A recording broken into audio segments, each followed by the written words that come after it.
Hindu calendar के अनुसार श्राद्ध पक्ष भाद्रपद शुक्ल पूर्णिमा से अश्विन कृष्ण अमावस्या तक कुल 16 दिनों तक चलता है।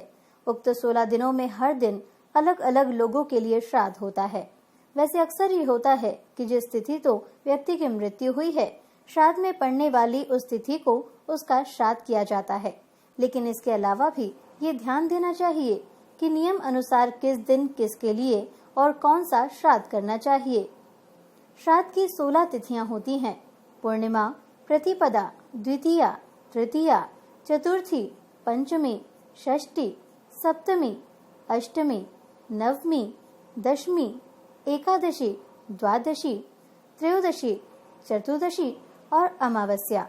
उक्त किसी भी एक तिथि में व्यक्ति की मृत्यु होती है, चाहे वह कृष्ण पक्ष की तिथि हो या शुक्ल पक्ष की।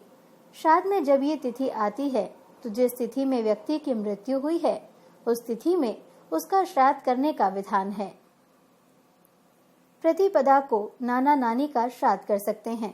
यदि नाना नानी के कोई पुत्र नहीं है तो ये श्राद्ध बेटी और उसके पुत्र कर सकते हैं। जिनकी मृत्यु अविवाहित स्थिति में हुई है, उनके लिए पंचमी तिथि का श्राद्ध किया जाता है। सौभाग्यवती स्त्री की मृत्यु पर नियम है कि उनका श्राद्ध नवमी तिथि को करना चाहिए, क्योंकि इस तिथि को श्राद्ध पक्ष में अविधवा नवमी माना गया है। यदि माता की मृत्यु हो गई हो तो उनका श्राद्ध भी नवमी तिथि को कर सकते हैं। जिन महिलाओं की मृत्यु की तिथि मालूम ना हो, उनका भी श्राद्ध नवमी को किया जाता है। इस दिन माता एवं परिवार की सभी स्त्रियों का श्राद्ध किया जाता है। इसे मातृ नवमी श्राद्ध भी कहा जाता है।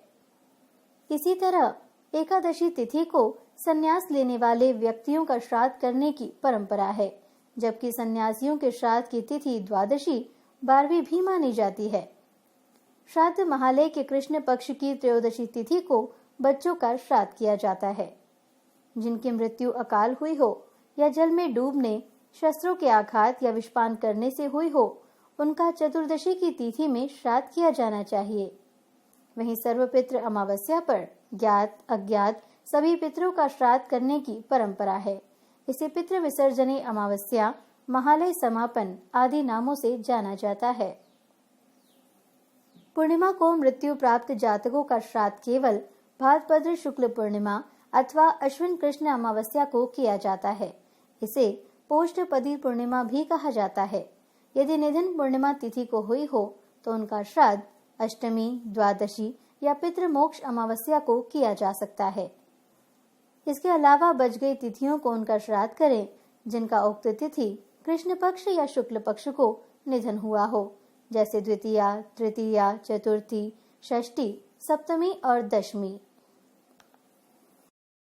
Powered by Arthros Clinic, a dedicated center for arthroscopy and sports injuries.